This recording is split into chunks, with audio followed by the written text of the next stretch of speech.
에베소서 23번째 시간 슬기로운 사회생활이라는 제목으로 하나님 말씀 나누겠습니다.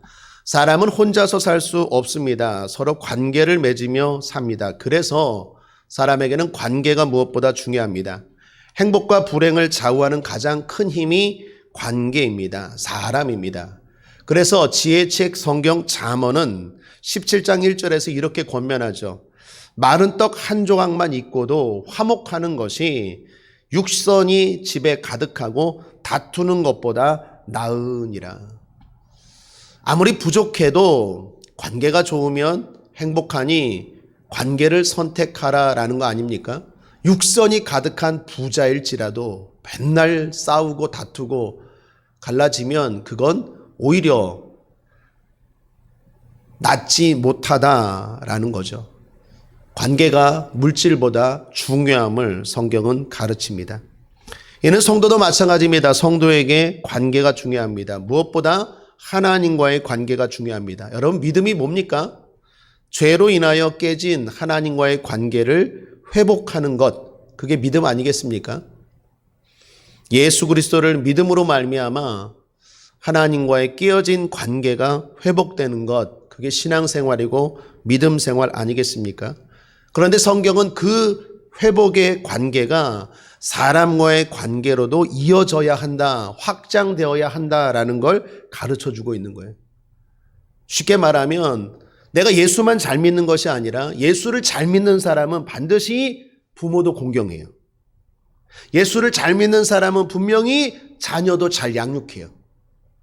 그러니까 이어져야 된다라는 거예요. 마치 십자가가 이것만 있는 게 아니라 이것도 있는 것처럼 하나님과 우리와의 관계는 그 관계의 힘으로 사랑과의 관계로까지 확장되어야 한다라는 거죠. 그래서 지난 시간에 부부관계, 부모-자녀관계, 한마디로 가정생활의 관계를 나누었습니다.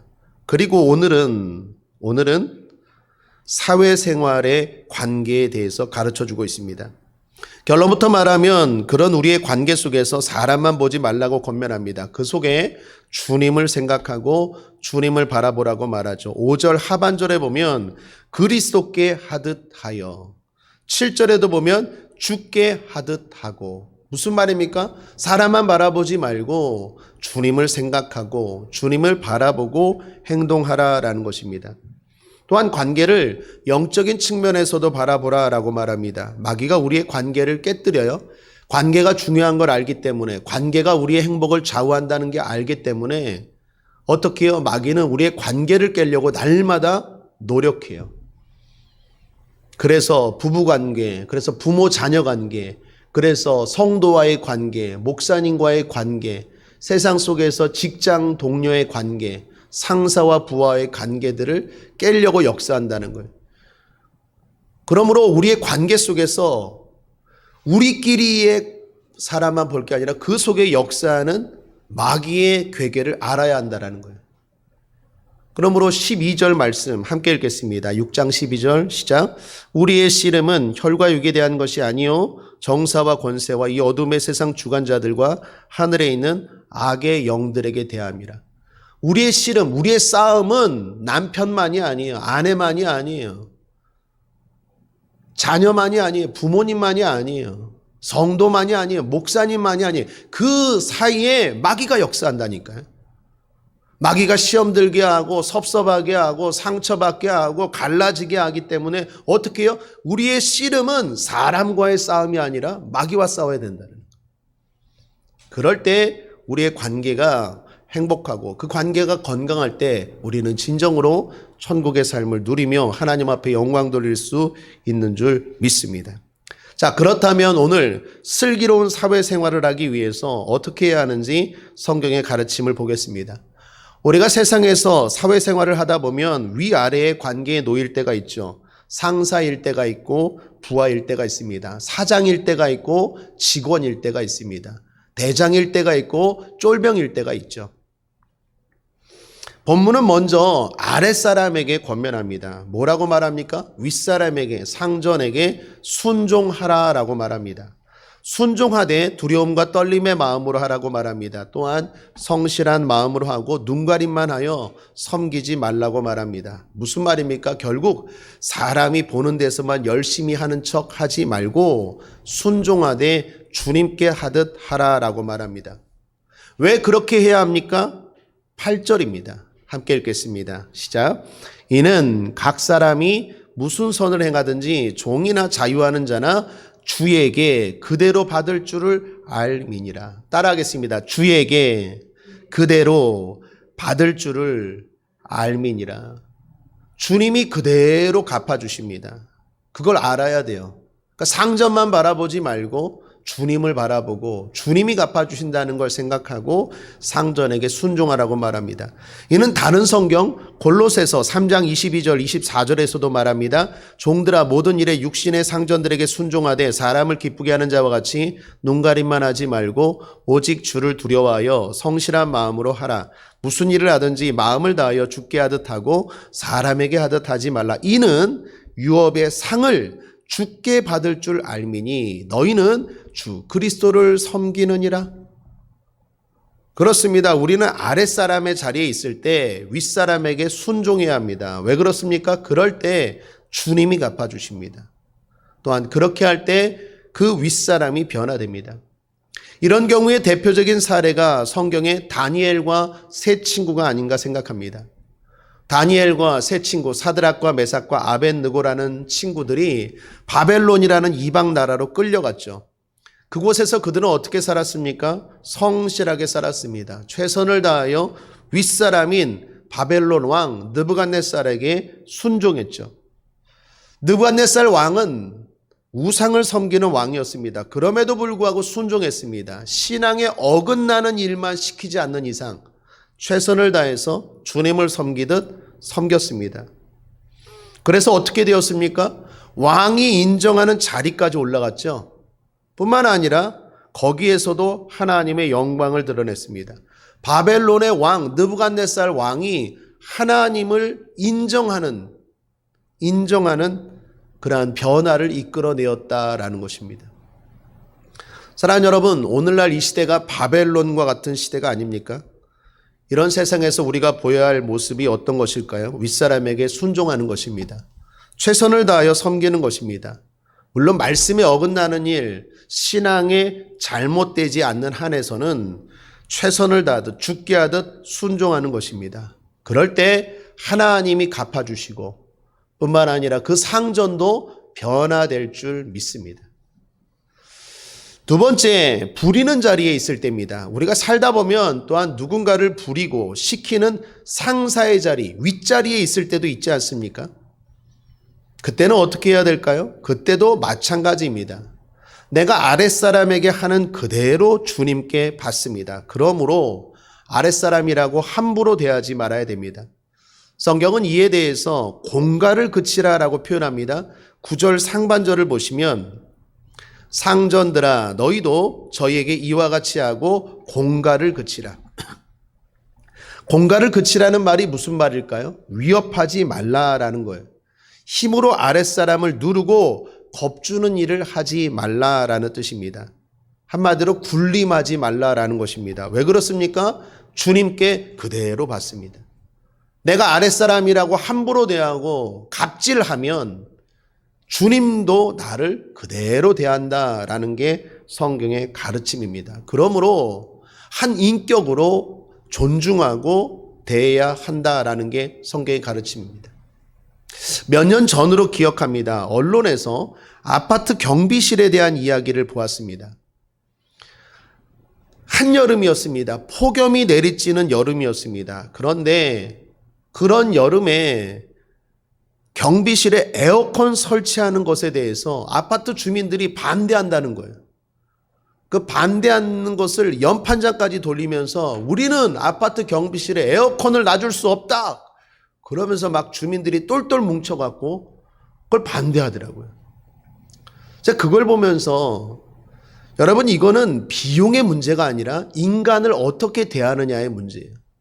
거기에 그 연판장을 돌리는데 성도도 있을까라는 걱정이 들더라고요. 여러분, 우리가 성도라면 사람을 그렇게 대하면 안 돼요. 주님이 똑같이 대하신다니까요. 우리는 경비할 일이 없을까? 여러분 자녀들은 뭐 경비하지 않습니까? 살다 보면 우리도 그럴 때가 있어요. 항상 우리가 섬기는 자리에만 있습니까? 부리는 자리에도 있을 수 있고. 중요한 건 주님이 내가 그렇게 대하면 주님이 우리를 그렇게 똑같이 대한다니까요. 오늘 말씀에서 8절 말씀이 대단히 중요합니다. 8절. 주에게 그대로 받음이니라. 내가 종으로서, 내가 상전으로서, 내가 윗사람으로서, 내가 아랫사람으로서 이 땅을 살아갈 때 사람에게 어떻게 하느냐에 따라서 주님도 우리를 그렇게 대한대요. 제가 기도해 주면서 또 자주 언급하는 말씀이 있지 않습니까? 어린 소자에게 냉수 한 그릇 대접한 것도 주님이 기억하시고 갚아주신대요. 주님께 한 게 아니라 어린 소자, 어린 작은 아이 무시하지 않고 그를 대한 거에 대해서 주님이 어떻게 해요? 주님이 갚아주신대요. 마태복음 25장에 보면 지극히 여기 작은 자 하나에게 한 것이 곧 내게 한 것이니라. 주님께 하는 건요, 교회에만 잘하고 성도에 하나님 앞에 예배만 잘하는 게 아니라 교회 다니는 성도들, 교회 다니는 재직들, 교회에 있는 목회자뿐만 아니라 여러분의 가정의 사람들, 세상에서 만나는 그 사람들에게 하는 게 주님께 하는 거예요. 그게 주님께 하는 거예요. 주님이 그걸 나에게 하는 거래요. 여러분, 바울이 사울에서 바울 되기 전에 뭐 했습니까? 예수 믿는 사람들을 핍박했죠. 예수 믿는 사람들을 막 핍박했어요. 주의 종들을 막 핍박했어요. 그 다메섹 도상에서 진짜 주님을 만났죠. 주님을 만났을 때 주님이 사울에게 뭐라고 말합니까? 사울아, 사울아, 어찌하여 네가 나를 핍박하느냐? 사울이 말합니다. 내가 주님 핍박한 적 없는데요? 내 종들을 핍박한 게 나를 핍박한 거야 라고 말하잖아요. 내가 그 사람들에게, 내가 교회에, 내가 주의 종들에게, 내가 사람들에게 하는 게 곧 주님께 하는 거예요. 그런 마음으로 살아야 돼요. 아랫자리에 있든 윗자리에 있든 그럴 때 주님이 그대로 갚아주십니다. 사랑하는 성도님들, 우리가 섬기는 자리에 있든 부리는 자리에 있든 사람을 사람답게 죽게 하듯 하나님의 자녀로서 대하고 그리고 하나님 앞에 칭찬받는 저와 여러분 되길 바랍니다. 그러므로 우리는 형제입니다. 오랜만에 한번 인사해 볼까요? 서로. 우리는 가족입니다. 당신은 최고입니다. 우리는 가족입니다. 당신은 최고입니다. 집사님, 권사님, 성도님, 청년, 우리 모두 최고고 가족입니다. 여러분, 대표적인 경우가 신약 성경의 오네시모와 빌레몬이라는 사람의 관계입니다. 오네시모는 당시 빌레몬의 종이었습니다. 그런데 도망쳤죠. 그런 오네시모를 바울이 만납니다. 그리고 전도를 합니다. 예수를 믿고 변화된 오네시모를 바울은 빌레몬에게 다시 돌려보냅니다. 그러면서 편지 하나를 들려서 빌레몬에게 보내죠. 그 내용이 성경 빌레몬서예요. 내용이 뭡니까? 빌레몬아, 네 종이었던 오네시모를 용서하라. 종이기 전에 하나님의 자녀로 대하라. 그리고 용서하라 라고 권면하죠. 그 빌레몬이 어떻게 합니까?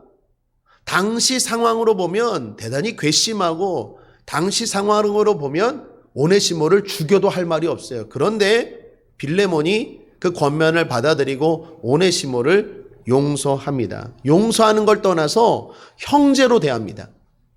성경은 아니지만 성경처럼 중요한 교회 전승 자료에 보면 나중에 오네시모가 에베소 교회의 감독이 되었다고 나옵니다. 뿐만 아니라 종이었던 오네시모는 에베소의 감독이 되었다면 주인이었던 빌레몬은 골로새 교회의 감독이 되었대요. 근데 둘 다 네로 황제 시절에 교회가 성도들이 핍박받을 때 오네시모와 빌레몬이 함께 순교했대요. 종과 주인의 관계에서 함께 순교하는 관계가 되었어요. 복음이 우리나라에 들어올 때 우리나라에 양반 제도가 있었습니다. 흔히 말하는 양반과 쌍놈 제도가 있었어요. 그러나 복음이 들어오자 어떻게 되었습니까? 양반과 쌍놈, 양반과 머슴, 이건 다 없어졌어요. 다 주 안에서 한 형제가 되었어요. 교회에서 주인이었던 사람, 머슴이었던 사람이 함께 찬송하고 한 형제임을 고백하고 하나가 된 게 한국 교회의 시작 아니었습니까? 오늘날도 마찬가지입니다. 우리는 형제입니다. 형제처럼 돼야 합니다. 아랫사람으로서 때로는 억울해도 형제처럼 섬겨야 합니다. 왜요? 주님이 갚아주십니다. 윗사람으로서 때로는 손해가 나도 형제처럼 아랫사람을 대해야 합니다. 왜요? 주님이 갚아주십니다. 지금 신약 성경이 뭘 말합니까? 오늘 에베소서가 뭘 말합니까? 신약 성경이 쓰여지던 당시에 사람에게는 높낮이가 있었어요. 남편과 아내 중에서 누가 위일까요? 남편이 우위였어요. 부모와 자녀에게서는요, 당연히 부모가 더 위였어요. 종과 상전에는 더 확실하게 주인이 위였어요. 그런데 지금 성경이 말해요. 점점 높낮이가 커지죠. 그 사람들이 아랫사람에게, 윗사람에게 당한 걸 또 자기 아랫사람에게 무시하면서 그 상처와 그 억울함을 푸는 그런 악순환이 일어났어요. 성경은 이 모든 것들을 뭐라고 말합니까? 형제로, 높고 낮음이 아니라 형제로 대하라 라고 말합니다. 더 크게, 더 멀리, 더 높이 저 하늘을 보고 서로를 대하라 라는 것입니다. 그러므로 사랑하는 여러분, 우리가 세상에서 부리는 자리에 있든 섬기는 자리에 있든 사장의 자리에 있든 직원의 자리에 있든 대장의 자리에 있든 쫄병의 자리에 있든 자리가 중요한 게 아니라 그 사람을 인격적으로 하나님의 자녀로 대할 수 있는 저와 여러분 되기를 거듭 주님의 이름으로 축원합니다. 주 안에서 우리는 다 하나입니다. 그런 의미에서 끝으로 두 가지만 권면합니다. 첫째로 자리로 자신을 판단하지 마십시오. 살다 보면 세상에서 여러 자리에 위치할 때가 있다고 말했습니다. 그런데 그런 자리가 우리의 존재를 말하는 게 아니다라는 거예요. 여러분, 드라마를 생각해 보십시오. 가끔 보면 방송 촬영 뒷장면이 나옵니다. 극 중에서 사극에서 역할이 왕입니다. 사극에서 역할이 신하입니다. 그래서 한 사람은 무섭게 무게 잡고 한 사람은 굽신거립니다. 그런데 감독이 갑자기 컷합니다. 그러면 왕이었던 사람과 신하였던 사람이 서로 즐겁게 이야기하더라고요. 서로 격없이 툭툭 치면서 터치하면서 즐겁게 교제합니다. 거기에는 전혀 차이도 없고 동등한 위치에서 대화합니다. 왜 그렇습니까? 똑같은 사람이기 때문에 그래요. 단지 뭐예요? 역할 차이예요. 극 중에서 역할 차이만 있을 뿐이에요. 저는 이것이 이 땅에서 우리의 삶이라고 생각합니다. 주님 앞에 우리는 똑같아요. 이 땅에서 왕으로 살든 이 땅에서 종으로 신하로 살든 주님 앞에 똑같아요. 주님이 컷하면 똑같은 인간이에요. 단지 역할만 다를 뿐입니다. 존재는 똑같습니다. 그러므로 자리로 사람을 판단하지 말아야 합니다. 조금 공부를 못했다고, 조금 남들보다 아랫직급에 있다고 자신의 가치가 못한 것이 아님을 알게 되길 바랍니다. 여전히 여러분은 귀하고 여러분이 무슨 일을 하든 하나님은 여러분을 존귀하게 여기는 줄 믿습니다. 성도님 중에 고3을 가르치는 선생님 한 분이 계십니다. 그분이 이런 말씀을 하시는 걸 들었어요. 자기 반에 어느 학생이 수능 시험을 못 봤대요. 그런데 그 학생이 이렇게 말하더랍니다. 선생님, 내 인생은 폭망했어요. 그러면서 자기가 살아온 19년에 열심히 노력했던 그 노력을 다 부정하더랍니다. 그걸 보고 너무 안타까웠다고 하시는 말씀을 들었어요. 사랑하는 여러분, 직업은 가치의 차이가 아니라 기능의 차이입니다. 이 땅에서 내 모습은 존재의 차이가 아니라 역할의 차이일 뿐이에요. 그러므로 공부로, 자리로 자신을 증명하는 게 아니라 타인도 증명하는 게 아니라 중요한 건 내가 그 자리에서 얼마나 하나님 말씀대로 하나님의 영광을 드러내며 살았느냐가 중요합니다. 자리로 사람을 판단하지 맙시다. 두 번째, 여러분께 권면합니다. 그 자리에서 최선을 다하십시오. 그러면 그것이 복된 인생입니다. 하나님 앞에서 칭찬받고 잘 사는 삶입니다. 여러분, 여기 성경이 종들아, 상전들아 라고 말합니다. 그러니까 마치 성경이 노예제도를 인정하는 것처럼 보입니다. 성경은 노예제도를 인정할까요? 인정하지 않을까요?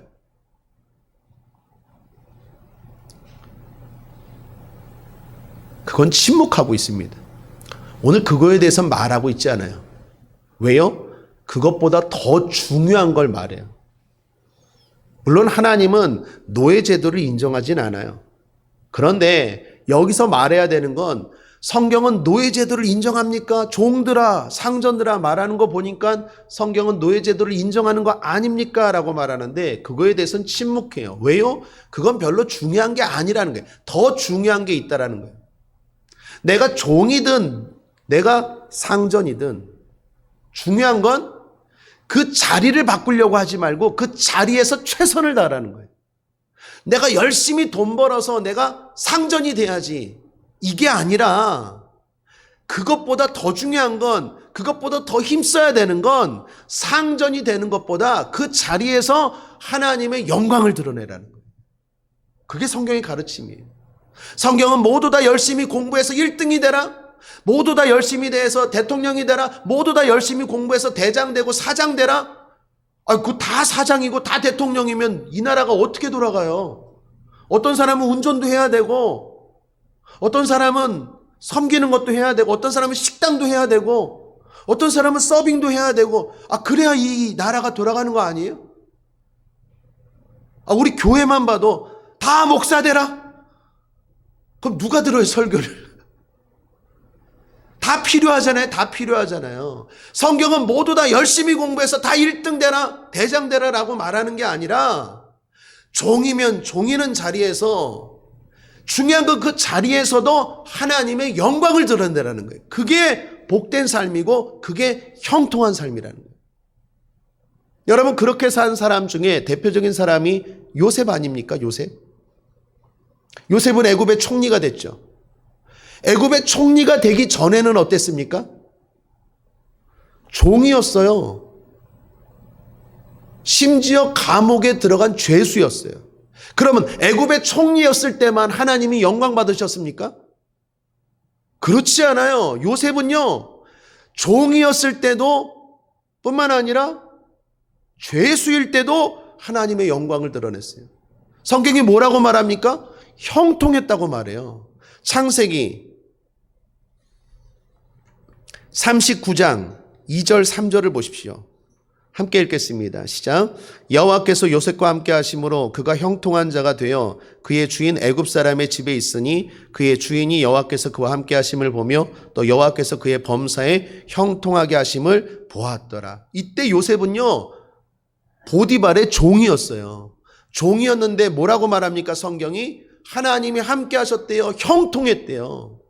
종인데 형통하다고 말해요. 꼭 주인이 되어야만, 꼭 재벌이 되어야만 형통한 게 아니라 종의 자리에서도 하나님의 영광을 드러내고 믿음으로 살면 그게 형통한 거예요. 심지어요, 창세기 39장 23절도 보십시오. 함께 읽겠습니다. 시작. 간수장은 그의 손에 맡긴 것을 무엇이든지 살펴보지 아니하였으니 이는 여호와께서 요셉과 함께 하심이라 여호와께서 그를 범사에 형통하게 하셨더라. 감옥의 죄수가 무슨 형통이에요? 그런데 성경이 뭐라고 말합니까? 요셉이 감옥의 죄수인데도 함께하였고 형통했대요. 왜요? 그가 거기서도 최선을 다하고 하나님의 영광을 드러내며 성실하게 살았기 때문에 성경은 형통이라고 말해요. 사랑하는 여러분, 우리가 무슨 꼭 상을 받고 우리가 꼭 무슨 1등을 하고 우리가 꼭 무슨 금메달을 따야 하나님께 영광을 돌리는 게 아니에요. 성경은 그렇게 말하지 않아요. 여러분 있는 자리에서, 부르신 그 자리에서 최선을 다하면 그게 형통이에요. 그게 복 있는 사람이고 그 사람이 하나님과 함께 하시고 결국 나중에 하나님이 축복하는 사람이 돼요. 생각을 바꿔야 돼요. 그런 의미에서 고린도전서 7장 20절 22절 말씀을 보십시오. 각 사람이 부르심을 받은 그 부르심 그대로 지내라. 내가 종으로 있을 때 부르심을 받았느냐? 염려하지 말라.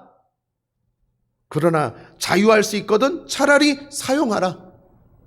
주 안에서 부르심을 받은 자는 종이라도 주께 속한 자유자요.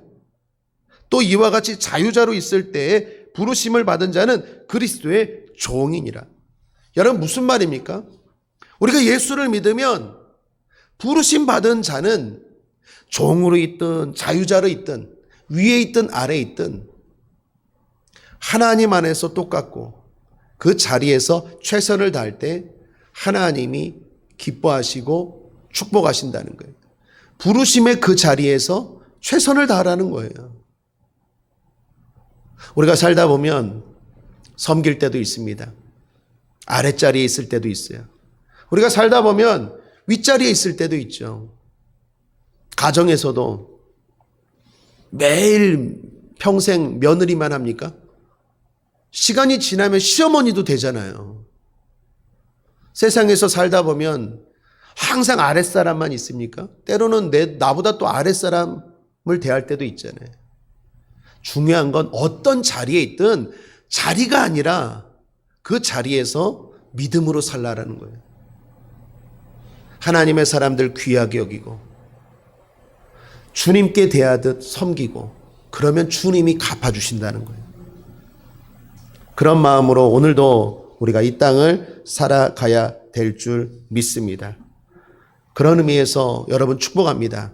여러분은 훌륭합니다. 여러분은 최고입니다. 우리 모두 열심히 삽시다.